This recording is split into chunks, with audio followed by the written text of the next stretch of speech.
আসসালামু আলাইকুম। কি অবস্থা, সবার কেমন আছো? আশা করি ভালো আছো। ডুয়েট অ্যাডমিশন এবং জব প্রিপারেশনের যে আমাদের কোর্সের ফ্রি ক্লাস, সেই ধারাবাহিকতায় ইঞ্জিনিয়ারিং থার্মোডাইনামিক্সের আজকে 3 নাম্বার ক্লাস। তো আমরা আজকের ক্লাসে আমরা থার্মোডাইনামিক্স প্রসেস নিয়ে আলোচনা করব। তো তোমরা হচ্ছে কে কোন পলিটেকনিক থেকে যুক্ত হয়েছো সেটা অবশ্যই আমাদের কমেন্ট সেকশনে জানিয়ে দিবা। আর তোমরা হচ্ছে অবশ্যই এই ক্লাসের ভিডিওটা তোমরা তোমাদের টাইমলাইনে শেয়ার দিয়ে রাখবা। তার কারণ হচ্ছে যে তোমরা পরবর্তীতে যদি এই ক্লাসটা করতে চাও তবে কিন্তু তোমরা খুঁজে নাও পেতে পারো। হ্যাঁ, তো তোমাদের টাইমলাইনে শেয়ার দেওয়া থাকলে তোমরা খুঁজে পাবা। যেহেতু আমাদের ক্লাসগুলো ইউটিউবে আপলোড হচ্ছে না, তার মেইন রিজন হচ্ছে তোমরা ইউটিউবে ক্লাস দেখো, ওখানে কিছু বুঝতে না পারলে তোমরা হচ্ছে না করো কমেন্ট, না কোনো লাইক শেয়ার, কোনো কিছু করো না। সুতরাং আমরা ইউটিউবে হচ্ছে আমরা ভিডিও আপলোড করতেছি না। ওকে, তো তোমরা যদি পরবর্তীতে ক্লাস করতে চাও তবে অবশ্যই হচ্ছে নিজেদের টাইম লাইনে শেয়ার দিয়ে রাখবা। আর আমার ভয়েস তারপর হচ্ছে সবকিছু ঠিকঠাক মতো দেখতে পাচ্ছ কিনা একটু আমাকে জানাবা। হ্যাঁ,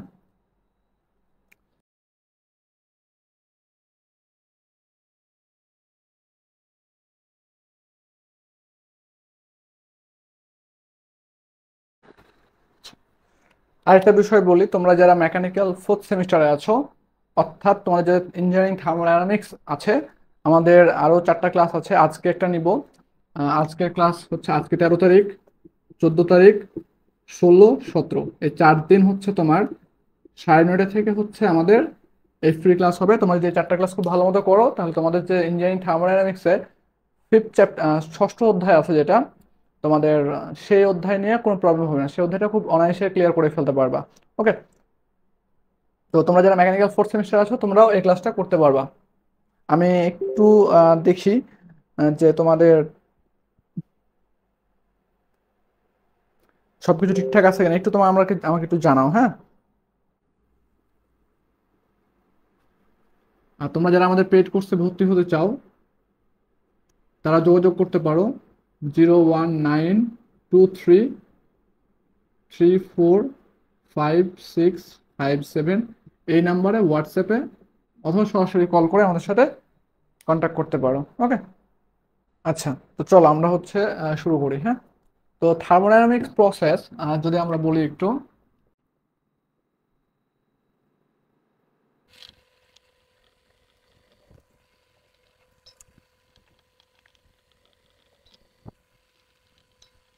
আচ্ছা, তাহলে থার্মোডাইনামিক্স প্রসেস কি বলতেছিলাম, যে যদি কোনো থার্মোডাইনামিক্স সিস্টেম এর এক বা একাধিক ধর্ম পরিবর্তন হয়ে একটি, কি বলছে, একটি তাপীয় অবস্থা হতে অন্য অন্য আরেকটি তাপীয় অবস্থায় উপনীত হয় তবে তাকে আমরা থার্মোডাইনামিক্স প্রসেস বলি। হ্যাঁ, তো থার্মোডাইনামিক্স প্রসেসের প্রকারভেদ আছে। ওকে, তো থার্মোডাইনামিক্স প্রসেসের হচ্ছে প্রকারভেদটা যদি আমি বলতে চাই তোমাদেরকে,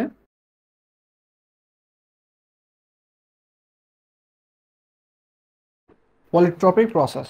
তাহলে আমাদের আরো হচ্ছে তোমার আছে যে আইসো এনথালপিক প্রসেস আছে।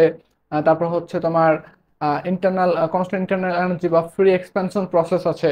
তো আমরা মূলত যে কার্যক্রমগুলো করি আমরা, তার ভিতরে তোমার হচ্ছে কনস্ট্যান্ট প্রেসার প্রসেস, তারপর হচ্ছে volume process, constant temperature process, isentropic process. এগুলোতে আমাদের এই 4টা প্রসেসই মূলত হচ্ছে প্রসেস বা সাইকেল সব জায়গাতেই লাগে, বোঝা গেছে? তো এখন কনস্ট্যান্ট প্রেসার প্রসেসের আরো কিছু নাম আছে। কনস্ট্যান্ট প্রেসার প্রসেস আরো কিছু নাম আছে। এটা হচ্ছে আইসোবারিক প্রসেস বলতে পারে, বা তোমার স্থির চাপ প্রক্রিয়া বলতে পারে। আর কনস্ট্যান্ট ভলিউম আইসোস্ফেরিক প্রসেস বলতে পারে, স্থির আয়তন প্রক্রিয়া বলতে পারে, বা আইসো ভলিওমেট্রিক প্রসেস বলতে পারে। তো আমরা এগুলো সবগুলো নামই লিখবো যখন আমরা ইন্ডিভিজুয়াল প্রসেসগুলো আলোচনা করব তখন। হ্যাঁ, তো এতটুকু হচ্ছে আমাদের কথাবার্তা এখানে ছিল। আর এখানে তোমার পরবর্তীতে আমরা যে জিনিসটা আলোচনা করব, যে আমরা এখন একটা একটা করে টপ মানে বিষয়গুলো মানে প্রসেসগুলো আলোচনা করব। ঠিক আছে, তো আমরা প্রথমে আলোচনা করব কনস্ট্যান্ট ভলিউম প্রসেস। আমি এটা মিশিয়ে ফেললাম, কনস্ট্যান্ট ভলিউম প্রসেস। তারপরে বলতে পারি আমরা এবারের নামে আমরা বলতে পারি। ঠিক আছে, তারপর হচ্ছে তোমার আইসোমেট্রিকও বলতে পারি আমরা, ওই যে লিখছি আইসোমেট্রিক প্রসেস। এখন এই যে আমরা নামগুলো বলতেছি, দেখো তার আগে আমরা একটু কোঅর্ডিনেট নিয়ে আলোচনা করি। হ্যাঁ, তোমাদের একটু কোঅর্ডিনেটটা দেখাই, এটা তোমাদের লাগবে। আমি ধরো এইটা এক্স দিলাম, এটা ওয়াই, তার মানে আমি এটা হচ্ছে মূল বিন্দু, আমার 0, 0 বিন্দু। তো আমি এখান থেকে এই দিকে যত যাব আমার এক্স এর মান তত বাড়বে, আমি এই বিন্দু থেকে যত উপর দিকে যাব আমি এক্স এর মান তত বাড়বে। হ্যাঁ, এখন দেখো যে আমি যদি এই পয়েন্টে দিয়ে আমি এই পয়েন্টে দাগ দিই একটা, দেখো আমি এখান থেকে এই পয়েন্টে আমার ওয়াই এর মান যা, এখান থেকে এই পয়েন্টে একটা এটা দিলাম 1 নম্বর পয়েন্ট, এটা দিলাম 2 নম্বর পয়েন্ট, এটা দিলাম 3 নম্বর পয়েন্ট, এটা দিলাম 4 নম্বর পয়েন্ট। এখন দেখো যে আমাদের যখন আমরা এই লাইন থেকে উপরে উঠবো আস্তে আস্তে, দেখো তখন কিন্তু আমাদের কি ওয়াই এর মানটা বাড়তেছে। যখন আমি এই ওয়াই অ্যাক্সিস থেকে যখন আমি সামনে দিকে মুভ করবো তখন এক্স এর মান বাড়তেছে আমার।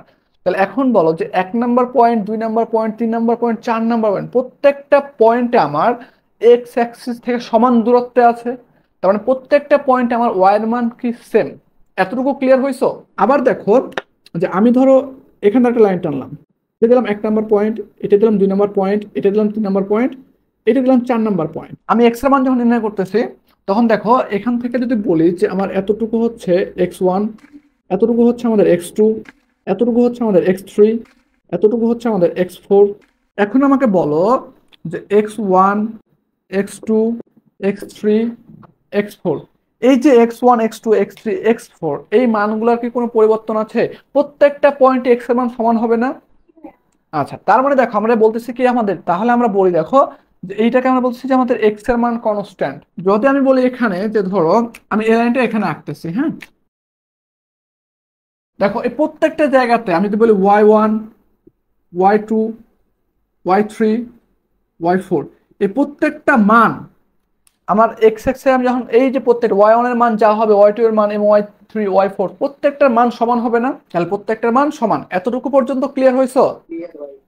তাহলে এখন যদি আমি বলি এটা ছিল আমাদের এক্স, এটা ছিল ওয়াই, আমি যদি বলি ধরো এবার একটা টান দিছি, দেখো তো এই রেখাটা এক্স রেখার সমান্তরাল রেখা না?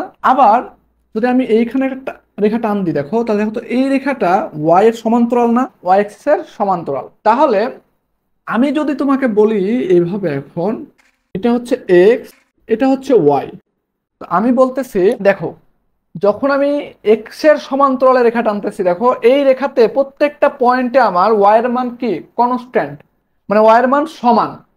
আবার দেখো যখন আমি এইভাবে রেখা টানতেছি, মানে ওয়াই এর প্যারালালে যখন রেখা টানতেছি, তখন আমার এই রেখাতে প্রত্যেকটা পয়েন্টে এক্স এর মান সমান। তাহলে আমি যদি বলি এক্স এর মান সমান বা এক্স এর মান কনস্ট্যান্ট বলি আমরা, হ্যাঁ, তো আমরা যদি বলি তোমাকে যে এইখানে এই কোঅর্ডিনেটে আমি এক্স এর মান কনস্ট্যান্ট রাখতে চাই, তাহলে তুমি এক্স এর প্যারালালে লাইন টানবা না ওয়াই এর প্যারালালে লাইন টানবা? বলো একজন। ওয়াই এর প্যারালালে। তাহলে দেখো যে এইভাবে যদি টান দিই আমি, তাহলে এক্স এর মান এই লাইনে কনস্ট্যান্ট, মানে কি প্রত্যেকটা জায়গাতে ওয়াই এর মান এখানে সমান, তাই না? এখন আমি যদি বলি যে এটা হচ্ছে ওয়াই, এটা হচ্ছে এক্স, তা আমাদের এক্স এর মান এবং ওয়াই এর মান সমানভাবে বাড়বে, মানে একই সাথে সাথে বাড়বে, সমানভাবে না, কম বেশি হইতে পারে। তাহলে দেখো তুমি হচ্ছে এভাবে লাইন টানবা, আমি ডিরেকশন দিলাম এইভাবে, দেখো হ্যাঁ এইভাবে, এইভাবে একটা ডিরেকশন দিলাম, এটা হচ্ছে ওয়াই, এটা হচ্ছে এক্স।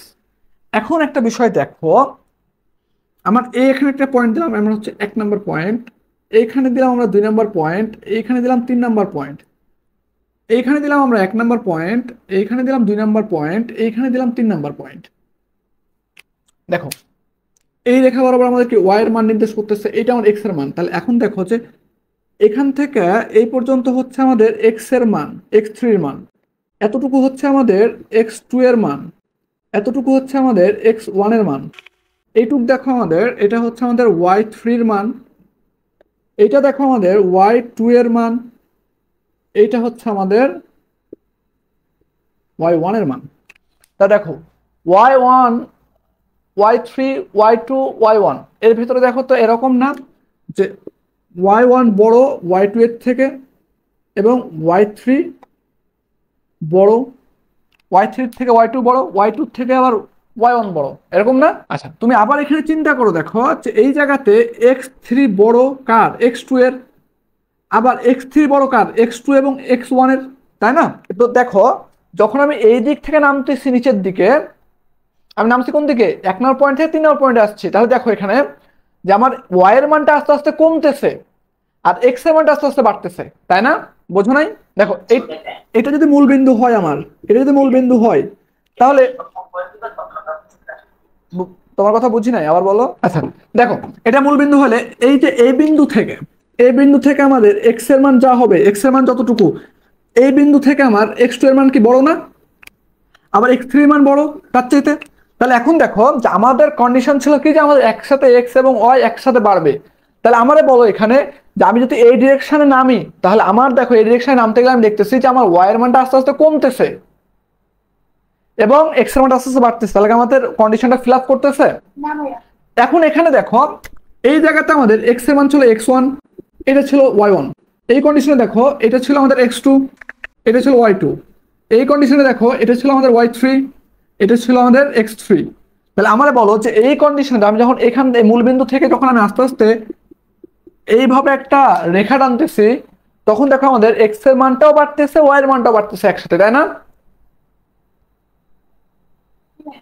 ওকে, তাহলে আমাদের এই যে রেখাগুলো আমি আঁকছি এতটুকু পর্যন্ত ক্লিয়ার হয়েছে। তাহলে এবার চলো আমরা হচ্ছে এবার প্রসেসে যাব। হ্যাঁ, কারণ পিভিটিএস ডায়াগ্রাম অঙ্কন যখন করবো আমরা, আবার যখন সাইকেলে আমরা হচ্ছে পিভিটিএস ডায়াগ্রাম অঙ্কন করবো, তখন আমাদের এগুলো মাস্ট বি লাগবে। হ্যাঁ, এই জন্য একটু আলোচনা করলাম। তো স্থির আয়তন প্রক্রিয়া যেটা বলতেছে, তো এইটা মূলত তোমার হচ্ছে গেইল লুইসাকের সূত্র মেনে চলে। দেখো বলছে কি কনস্ট্যান্ট ভলিউম প্রসেস। ভলিউম মানে কি আয়তন, কনস্ট্যান্ট মানে কি স্থির। কারণ আমাদের আয়তনের মানটা কি থাকবে, স্থির থাকবে, তাই না? এরকমই তো বলছে। তাহলে দেখো এখানে গে লুইসাকের সূত্র মেনে চলে এটা। গে লুইসাক কি বলছে,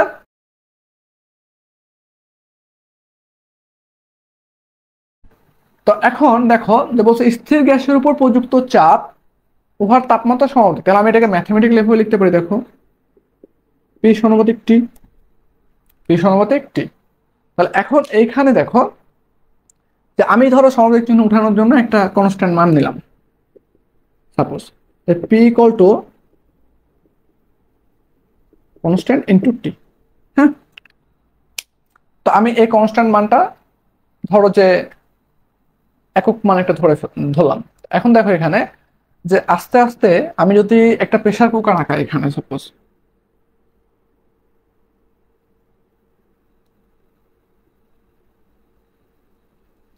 তো এর তো আয়তনটা কনস্ট্যান্ট, আয়তন তো পরিবর্তন হচ্ছে না প্রেসার কুকারের ভেতরে। তাহলে আমি এখানে যদি তাপ দিতে থাকি, যেমন তাপমাত্রা আস্তে আস্তে বাড়তেছে, যখন তাপমাত্রা আস্তে আস্তে বাড়ে তখন এর ভিতরে প্রেসারটাও বাড়ে। কারণ তুমি যখন দেখবা প্রেসার করে রান্না করা হয় তখন এটা সিজ দেয় মাঝে মাঝে। হ্যাঁ, তার মানে এর ভেতরে যখন প্রেসারটা অতিরিক্ত মাত্রায় বেশি হয়ে যায়, তখন সে ওই সেফটি ভালভের সাহায্যে ওই প্রেসারটাকে বাইরে বের করে দেয়। তার মানে তাপমাত্রা বাড়লে আমাদের কি প্রেসার বাড়তেছে, তাপমাত্রা বাড়লে প্রেসার বাড়তেছে। তুমি ধরো সাপোজ যে আমি ধরো এই সূত্রটা রাখলাম আমি এখানে, এখন এটা মিশিয়ে ফেললাম। তো আমার ধরো যদি আমরা একটা স্টেট এখান থেকে দেখো চিন্তা করি, যদি আমরা ধরো suppose P one constant into T one. তা আমি যে কনস্ট্যান্টের মানটা আমি জাস্ট একটা মান ধরো আমি ধরলাম, এটার মান হচ্ছে আমাদের কে। তো কে এর মানটা আমি ধরে নিলাম যে সাপোজ যে ধরো ওয়ান ধরলাম, ওয়ান। তাহলে টি এর মান হচ্ছে দিলাম 273 কেলভিন। তাহলে যদি আমি এটা গুণ করি তাহলে আমাদের কি এই যে প্রেসারের যে মানটা আসতেছে এই মানটা যা আসবে, আচ্ছা এটা আমি কনস্ট্যান্ট কে ধরে রাখি। হ্যাঁ, তারপর দেখো পি টু, কে তো আমার কনস্ট্যান্ট, কারণ কে একটা নিজস্ব মান আমি ধরে নেই এখনো। তাহলে দেখো এখানে 273 যায় আমি 290 দিই। তাহলে দেখো আমি যত টেম্পারেচার বাড়াইতেছি আমার প্রেসার তত বাড়তেছে না। এখন আমি যদি বলি এরকম যে এটাকে টি এর পাশে নিয়ে আসি, তাহলে দেখো এরকম লেখা যায় না, P by T equal to constant, constant লিখতে পারি আমরা। এখন ধরো এখান থেকে আমি ধরলাম যে আমি একাধিক পয়েন্ট নিয়ে কাজ করতেছি, আমি একাধিক পয়েন্ট নিয়ে কাজ করব। যে সাপোজ ধরো যে আমার প্রথমে একটা পাত দিলে আমি হচ্ছে প্রেসার, ধরো এই যে এখানে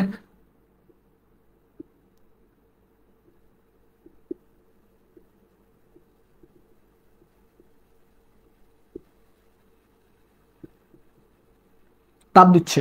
তো আমার যখন প্রথমে আমি এর ভেতরে কোনো গ্যাস রাখতেছি, তখন কি আমার গ্যাসের টেম্পারেচার যা ছিল, তাপ দেওয়ার পরে কি টেম্পারেচার বাড়বে না? বাড়বে। তাই আমি প্রথম অবস্থায় ধরলাম যে টেম্পারেচার ছিল টি ওয়ান এবং প্রেসার ছিল টি ওয়ান। আমি টেম্পারেচার আস্তে আস্তে যখন বাড়াবো টেম্পারেচার বাড়তে থাকবে আস্তে আস্তে। আমি ধরলাম টেম্পারেচার হয়েছে টি টু, প্রেসার হয়েছে পি টু।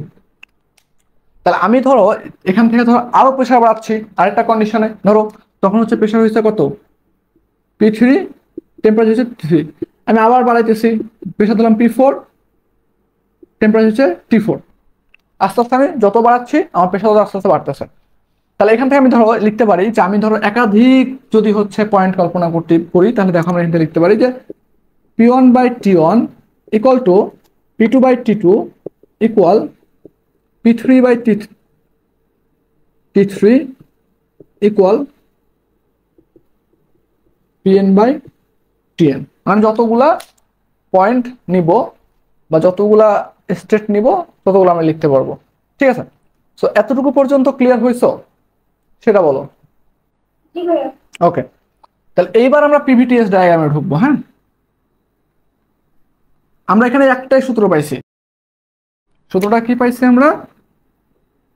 পি সমানুপাতিক টি, এবং এখান থেকে আমরা নিয়ে আসছি এরকম যে P1/T1 equal to P2/T2 equal to P3/T3 equal to dot dot dot Pn/Tn। হ্যাঁ, তো আমরা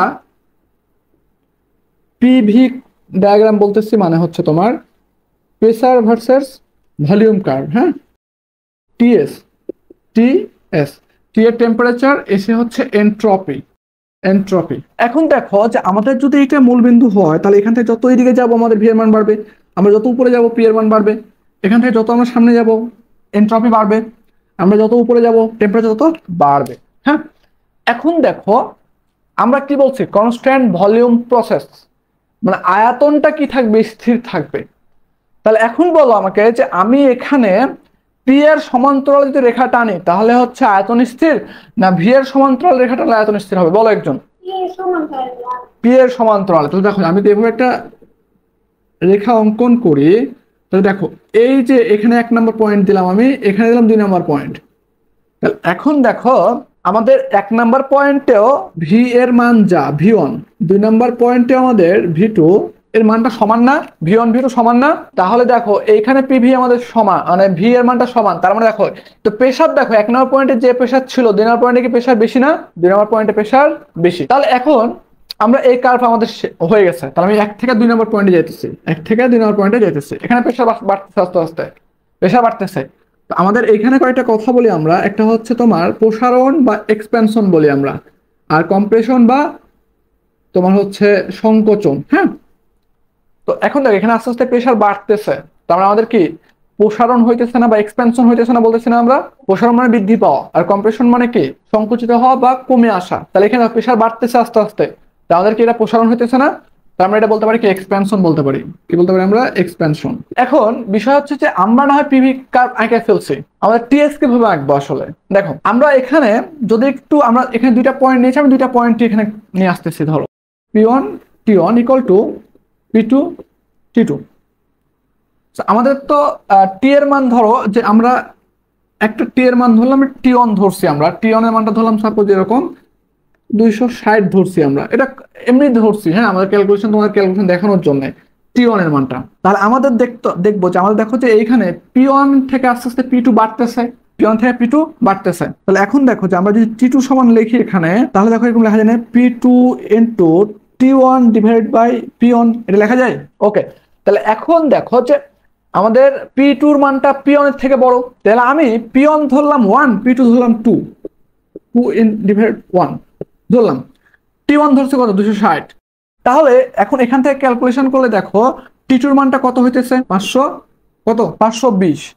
আবার ধরো আমি T3 চিন্তা করতেছি, T3, তাহলে আমাদের কি হইতেছে দেখো যে আমি যদি এতটুকু ধরো যে আমি এই যে এটা যদি সমান আমার, তাহলে আমি এটা সমান এটাও লিখতে পারি, এটা সমান এটাও লিখতে পারি, ঠিক আছে? তাহলে আমি T3 সমান দেখো লিখতে পারি কি যে P3 into T1 divided by P1। অথবা তুমি এটা লিখতে পারো যে তুমি যদি বলো তুমি এই দুইটাকে কাজ করবা নিয়ে, তাহলে লিখতে পারো দেখো এরকম যে P2 divided by T2 equal to P3/T3।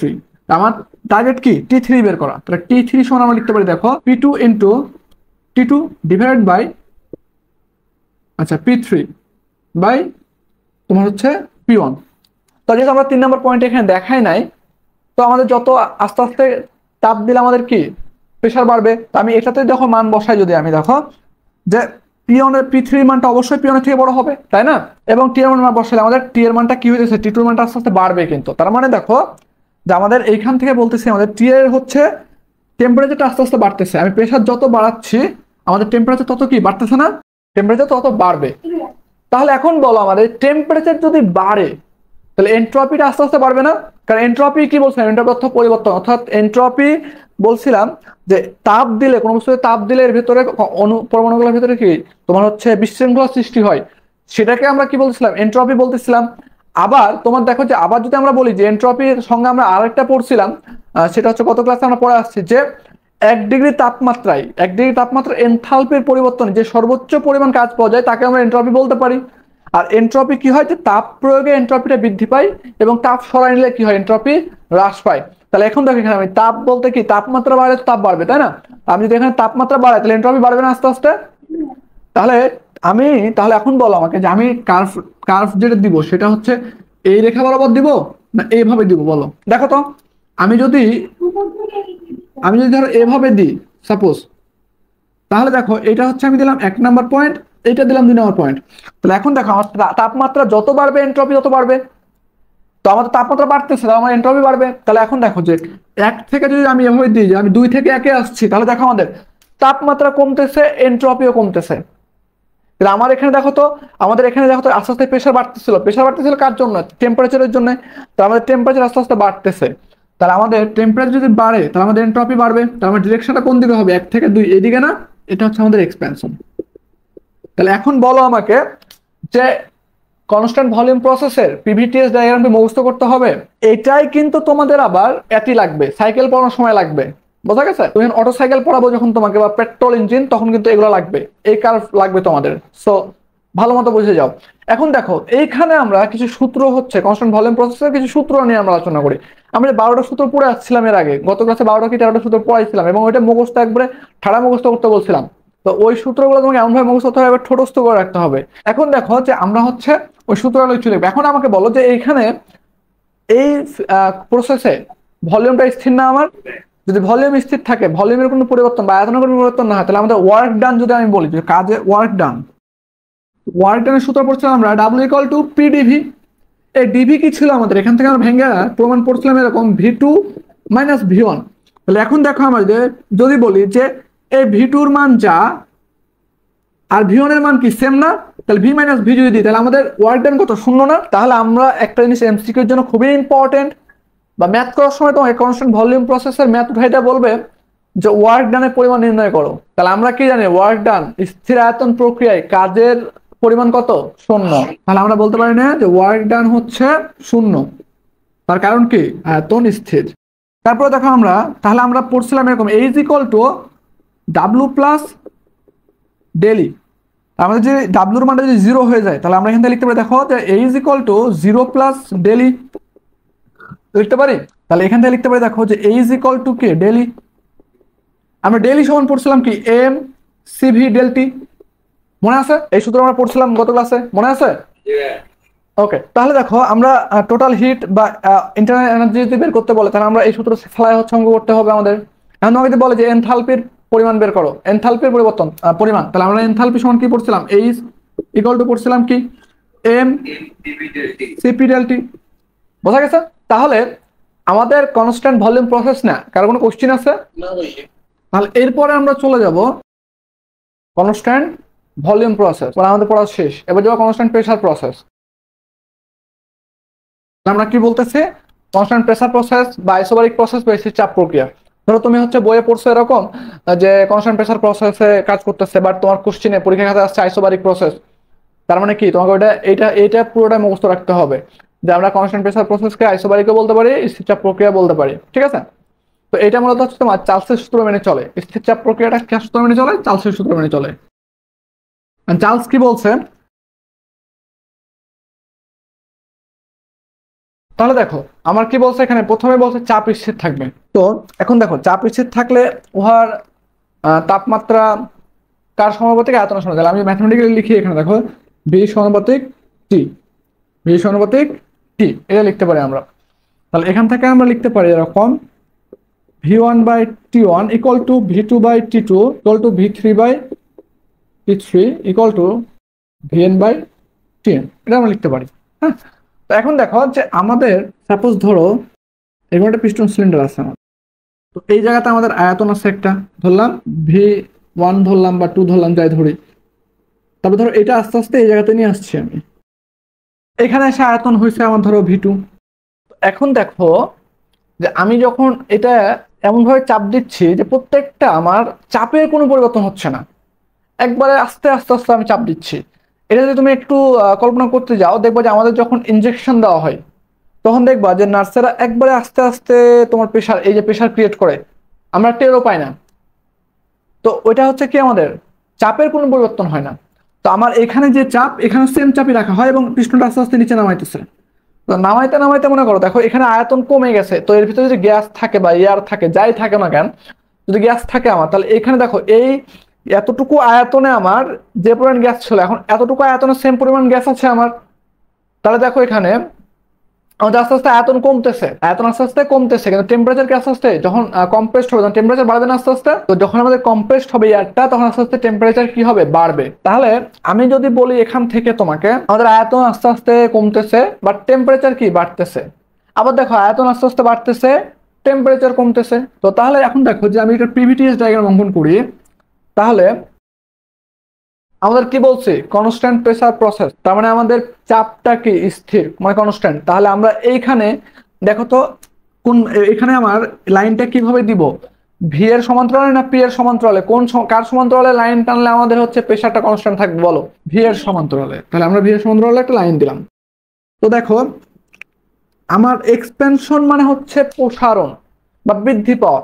তাহলে আমি যদি বলি যে এটা 1 নাম্বার, এটা হচ্ছে 2 নাম্বার, তাহলে 1 থেকে 2 এ যদি যাই আমি, তাহলে আমাদের এক্সপেনশন হইতেছে না? আবার তুমি যদি বলো আমি 2 থেকে 1 এ আসি, তাহলে আমাদের কি আস্তে আস্তে আয়তন কমতেছে, তাহলে এটা আমাদের কি কম্প্রেশন হইতেছে না? এখন দেখো যে এইখানে আমাদের আয়তন যত বাড়তেছে, আয়তন যত বাড়তেছে তত হচ্ছে কি হইতেছে বলো? বলো কিভাবে বের করতে পারি? ধরো আমরা দুইটা পয়েন্ট নিছিলাম, আমরা এই দুইটা সূত্রতে আমরা ফালাই রাখি, V1 by T1 equal to কি V2 বাই T2। তাহলে এখান থেকে দেখো আমাদের হচ্ছে আমরা ইয়াটা বের করবো, মানে সেকেন্ড অবস্থাতে আমাদের টেম্পারেচারটা কি হতে পারে। তা দেখো T2 ইকুয়াল টু লিখতে পারি আমরা V2 into T1 divided by K V1, লিখতে পারি না এটা আমরা? তাহলে এই ফিগারে তাকায় দেখো আমাদের V2 এর মানটা কি V1 এর থেকে বড় না? তাহলে আমি ধরলাম যে এটা ধরলাম হচ্ছে তোমার 3 ইন্টু T এর মান, আমরা প্রথমে একটু ইনার্সিয়া অবস্থায় একটা টেম্পারেচার থাকবে, তা আমি ধরলাম ধরো হচ্ছে 300 ধরলাম যে 300। আর ভি এর মান তো হচ্ছে তোমার V1 এর মান তো V2 এর চাইতে কম হবেই, তাই না? তো যে কোনো একটা ধরলাম, ধরো এর চাইতে কম ধরলাম 1.5 ধরলাম আমি। তাহলে এখানে যে মানটা আসবে সেটা কত আসতে পারে আমাদের? 600। তাহলে সেই 600টা আমাদের টেম্পারেচার T1 এর চাইতে হচ্ছে বড় না? তো তুমি এটা 200 না, তুমি 300 না ধরে আরো অন্য কিছু ধরতে পারো, কোনো সমস্যা নাই। তাহলে আমাদের দেখো টেম্পারেচার আস্তে আস্তে, আয়তন হচ্ছে আমি যত বাড়াইতেছে আমাদের টেম্পারেচার তত বাড়তেছে না? তো তাহলে দেখো আমরা এখান থেকে বলতে পারি যে টেম্পারেচার আমাদের বাড়তেছে। তাহলে আমি ধরো 1 নাম্বার পয়েন্ট দিলাম এটা, তাহলে আমরা দেখো যে আমাদের যদি আমি এইভাবে ধরো, বা এটা 1 নাম্বার দিলাম, তাহলে আমি যদি এভাবে নামি আমি, তাহলে টেম্পারেচার দেখো, টেম্পারেচার আস্তে আস্তে কমতেছে না আমার? তাহলে আমি তো এই লাইন দিতে পারতেছি না। তাহলে দেখো যে আমি যদি এইভাবে লাইন দিই একটা, তাহলে আমাদের হচ্ছে এটা কি 2 নম্বর পয়েন্ট, তাহলে আমাদের দেখো টেম্পারেচার আস্তে আস্তে বাড়তেছে না? ওকে, তাহলে আমরা এটা বলতেছি কি আমাদের এক্সপেনশন। তারপর তাহলে এখন দেখো এখানে আমাদের কি বলতেছে, আমাদের এখানে কি কি সূত্রগুলো হইতে পারে। দেখো এখানে হচ্ছে আমাদের যদি সূত্রগুলো একটু লিখি, আমি এটা মিশাই ফেললাম। হ্যাঁ, আমাদের এখানে সূত্রগুলো পাইছি আমি, পি তো কনস্ট্যান্ট, তাহলে ভি সমানুপাতিক টি।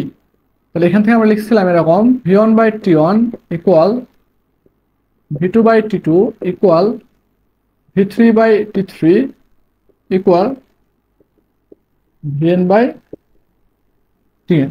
হ্যাঁ, আমরা গত ক্লাসের সূত্র পড়ে আসছিলাম, দেখো A is equal two daily plus W, এটা পড়ছিলাম। আমাকে যদি মোট তাপের পরিমাণ নির্ণয় করতে বলে এখানে, তাহলে দেখো A ইজ ইকুয়াল টু লিখতে পারি আমরা কি এমসিপি ডেলটি। যদি আমরা ওয়ার্ক ডান বের করতে বলে, তাহলে ওয়ার্ক ডান লিখতে পারি কি পিটিভি অথবা P V2 by V1 equal to লিখতে পারি আমরা কি আবার এম আর ডেলটি, লিখতে পারি না? আবার যদি আমাদের হচ্ছে ইন্টারনাল এনার্জি বের করতে বলে, তাহলে এ ডেলি সমান কি লিখতে পারি এম সিভি ডেলটি। যদি আমাদের এনথালপি নির্ণয় করতে বলে A is equal to M CP delta T, তাই না? এখন এগুলো বের করতে গিয়ে আমরা দেখছি আমাদের আরো সূত্র লাগতে পারে। সেটা হচ্ছে ধরো আর ইকুয়াল টু আমরা জানি কি সিপি মাইনাস সিভি। তারপর দেখো গামা ইকুয়াল টু আমরা কি জানি সিপি বাই সিভি। তারপর দেখো আমরা আরো পাইছি এরকম যে আর ইউ ইকুয়াল টু মানে লিখছিলাম এরকম যে এম আর, তাই না? তারপর হচ্ছে আমরা লিখছিলাম কি PV equal to M R টি। তারপর লিখছিলাম কি আমাদের পিভি ইকুয়াল টু কি এন আর টি। এগুলো সবগুলো লাগবে, বোঝা গেছে? আমাদের পরীক্ষায় প্রশ্নের ডাটার উপর ডিপেন্ড করবে যে আমরা আসলে কোন সূত্রটা ইউজ করব। ক্লিয়ার? তাহলে আমাদের হচ্ছে আর দুইটা হচ্ছে মানে প্রসেস থাকবে, ঠিক আছে? একটা হচ্ছে কনস্ট্যান্ট টেম্পারেচার প্রসেস, আর একটা হচ্ছে তোমার আইসেন্ট্রপিক প্রসেস বলি আমরা, বা রিভার্সেবল অ্যাডিয়াবেটিক প্রসেস বলি, বা রুদ্রতাপীয় প্রক্রিয়া বলি। সো এই দুইটা প্রসেস আমরা আগামীকালকে আলোচনা করব, ঠিক আছে? তোমরা যারা ফেসবুক লাইভে ক্লাস করলা এতক্ষণ, তোমরা অবশ্যই হচ্ছে কোনো কিছু জানার থাকলে আমাকে বলতে পারো। আর আরেকটা বিষয় যে আমাদের বর্তমানে দুইটা কোর্স চলমান, হ্যাঁ? একটা হচ্ছে তোমাদের একাডেমিক কোর্স, আর একটা হচ্ছে আমাদের ডুয়েট অ্যাডমিশন এবং জব প্রিপারেশনের ঘরে বসে ডিপার্টমেন্টের কোর্স। তো তোমরা যারা ইন ফিউচারে ডিপ্লোমা শেষ করে, তোমরা যারা ইন ফিউচারে পড়াশোনা ডিপ্লোমা শেষ করার পরে আমাদের টার্গেট থাকবে কি, হয় ডুয়েট অ্যাডমিশন দিবা, নাহলে জব প্রিপারেশনের জন্য পড়াশোনা করবা, অথবা কোনো একটা প্রাইভেট ইউনিভার্সিটি থেকে বিএসসি করবা, অথবা হায়ার স্টাডির জন্য দেশের বাইরে চলে যাবা। মানে এই কয়টাই তো গোল, তাই না? তুমি জবের ক্ষেত্রে গভর্নমেন্ট জব হইতে পারে অথবা প্রাইভেট জব হইতে পারে, তুমি যে কোনো জবের জন্যই প্রিপারেশন নাও না কেন, আমরা এই কোর্সে তোমাদের ডিপার্টমেন্টের কোর্সে তোমাদেরকে যা পড়াবো এটা তোমাকে অবশ্যই লাগবে। মানে এটা হচ্ছে এক কথায় তোমাদের জন্য অপরিহার্য, হ্যাঁ? তো তোমরা যারা এখন থেকে পলিটেকনিকে থাকা অবস্থাতেই তোমরা নিজেকে গুছায় পড়াশোনা করতে চাও, এবং আগে থেকেই তোমরা ডুয়েট অ্যাডমিশন বা জব প্রিপারেশন বা জব প্রিপারেশনের জন্য ডিপার্টমেন্ট অংশটুকু শেষ করতে চাও ভালো মতো, তোমরা আমাদের এই কোর্সে এনরোল করতে পারো, ঠিক আছে? আমাদের কোর্সে ভর্তি হতে হলে তোমাকে অবশ্যই কন্ট্যাক্ট করতে হবে আমাদের এই হোয়াটসঅ্যাপ নাম্বারে 01923345657 এই নাম্বারে, অথবা 01717434608 এই নাম্বারে, হ্যাঁ? অথবা তুমি আমাদের পেজে মেসেজ করতে পারো, ঠিক আছে? অথবা তুমি আমাদের পেজে মেসেজ করে আরো কিছু বিস্তারিত জানার থাকলে বলতে পারো, অথবা জানতে আমাদের সাথে কথা বলতে পারো, অথবা হচ্ছে আমাদের কোর্সে ভর্তি হতে চাইলেও তুমি হোয়াটসঅ্যাপ নাম্বার এবং পেজে মেসেজ করে ভর্তি হতে পারবা। আর তোমরা যারা হচ্ছে এখনো mechanical fourth six second semester first semester student আছো, পড়াশোনা শুরু করো নাই, তোমরা তোমাদের সামনে মিড টার্ম পরীক্ষা, ফাইনাল পরীক্ষা, এবং মিড টার্ম এবং ফাইনালে ভালো করতে চাইলে তোমরা আমাদের একাডেমিক কোর্সে ভর্তি হতে পারো, যেখানে আমরা পুরোটাই তোমাদের বেসিক থেকে অ্যাডভান্স পর্যন্ত পড়াশোনা করাবো। যে তোমাদের হচ্ছে সেমিস্টার ফাইনালে যাতে তোমরা অনায়াসে নিশ্চিন্তে যাতে A+ পেতে পাও আর কি। সো আমি তোমাদের একটু কমেন্টটা চেক করে নিই। তো আচ্ছা, ঠিক আছে, আল্লাহ হাফেজ।